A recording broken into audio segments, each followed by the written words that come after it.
All right, today's Monday, November 14th, and just doing a little analysis on the Euro USD, see what's up with the current events. So last week was pretty epic. I mean, you can see the Euro just blasted off right from basically 1.0 all the way up to 1.036 just in a matter of 2 days, which is an incredible move. So if you've been following the analysis I was doing before, I was looking for, well, first of all, I'll backtrack a little bit. So I was looking for a short here. I didn't quite make it because my limit order was a little above this high, but eventually came down onto that pivotal level I was talking about, blasted right back up, came down a little bit, and this is definitely a fake out. I think it was CPI numbers that were coming out, and anybody that got caught here just got demolished on the way up because this was a huge, huge move. I think even the stock market was up tremendously. Even the Dow Jones was up about 1,200 points. So that in itself was a pretty epic move. So we'll just go back to what I was talking about on that dynamic trend line that I was watching to potentially put a short on, and it was right around here that I was looking to short. That I was talking about that trend line, and I actually did go short here, and obviously didn't work out. So I was looking for this median levels. I don't know if you guys can see this. Let me just maybe I could draw it out here to make it more visible. That might actually help. So in between these two median levels, that was the zone that we wanted to go short. Now again, it went up to this median level and it came down and it faked out to the downside and it just took off. So even though this went above, I should have actually just took the loss and cut the position, just cut it early. But I let it go. But obviously, it found support on that trend line and just kept on going up to make even higher highs. So now this level right here, these two median levels, is that's not in play anymore. Obviously, so we're going to look to see where's the euro looking to head up again. Is it going to pull back? Is it going to continue higher? What's the deal? So we don't know exactly where the euro going to go. So we have to look at different levels now to see what is the position that we want to look for. Is this bullish now, or is this just, it's still bearish overall, but this is just just a exuberant move to the upside. And if you can see all the way back here, I mean the euro has just getting demolished all year. I mean even from May to 2021, it just can continue like lower and lower and lower. So obviously we needed a relief rally. We definitely got this over here. I mean, this was a tremendous up move in a matter of 6 7 days, and then now we're finally cooling off. So do we want to look for a short opportunity? Do we want to look for longs? That depends. Now, right now, again, I'm big on dynamic trend lines. I feel like they give me good areas. I've been using them for multiple years. I actually learned it from a very good trader who was very good and specializes in trend lines. I myself am staying aside on the euro right now, staying on the sidelines, and this is what I'm looking for right now. So you can see this level up here.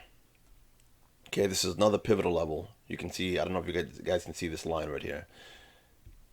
I would look for a short if we got up here, only because this rally is just so strong. And you can see there was some good support around that pivotal level right here. I believe on around 1.48 or 1.048. There was some kind of support here. So if you make a move back up here to this trend line or around that pivotal level, so I'll look for a short position. Depending how strong the market moves up there, I might use a half position instead of a full position.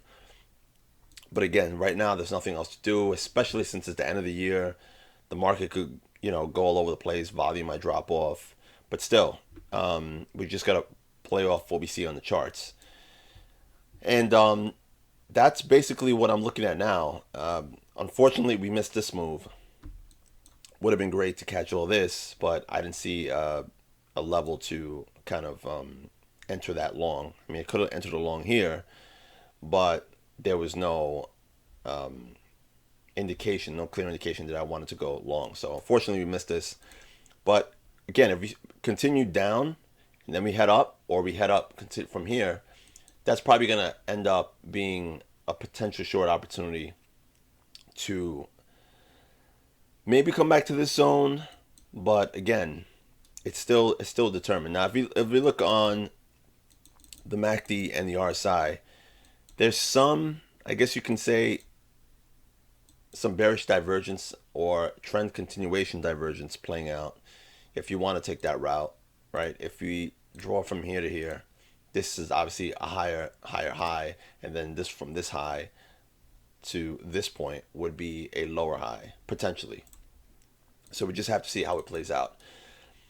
Looking at the weekly chart, you can see the same thing, right? If we head to this level, now this is actually interesting because you can see this huge weekly candle. If we go up to this again, this pivotal level, if we look at it on a weekly scale, there's also previous resistance, I should say support, all the way back here. So that could actually make for a potential good shorting opportunity. But again, we just have to see if we continue down. And again, we'll have new pivotal levels come 2013. I'm sorry, 2013, 2023. We'll have new levels form out for the new year. So that's something also to take into consideration. And I like that the MACD is shooting up. And if we do come down, I would love to see a divergence on the weekly scale. If we look all the way back, some of the biggest moves that happen is off of a weekly divergence. There's one right here. And even though it made a strong move down here, you can see it came back up to that strong pivotal level, and it continued down all the way down to make lower lows and beyond. If you look back here, now this was more of an extended divergence, but it's still divergent nonetheless, right? I actually was looking at this trade years ago. If I can draw it out for you, for me, I had a falling wedge forming out, right? This whole crazy spike was because of COVID. So again, chart panels are not always going to be textbook. It's just impossible to do. Sometimes when they are textbook, it's a beautiful thing. Everything is exactly clear. But even then, sometimes they don't work out. Everything has to align and show a good setup for us to take it. But just to give you an example of that divergence I was talking about, the market was making this falling wedge, got a little crazy here during COVID.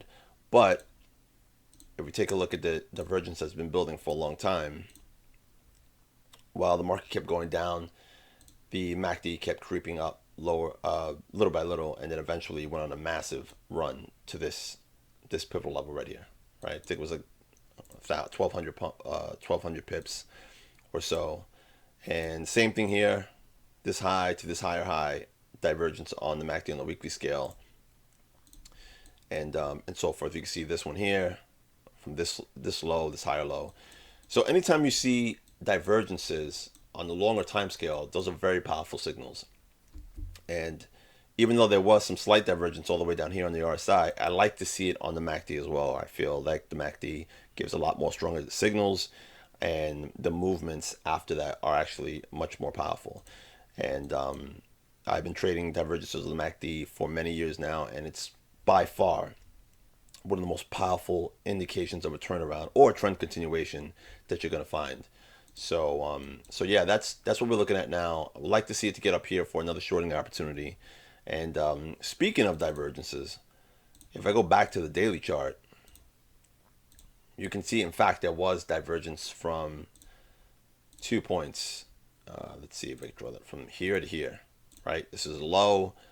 They made a lower low, and there was divergence on the MACD. Now, it wasn't a clean move because you had a big move up, then you had this decent pullback, another move up, a strong pullback, and then finally we just continued and blasted off above these median levels.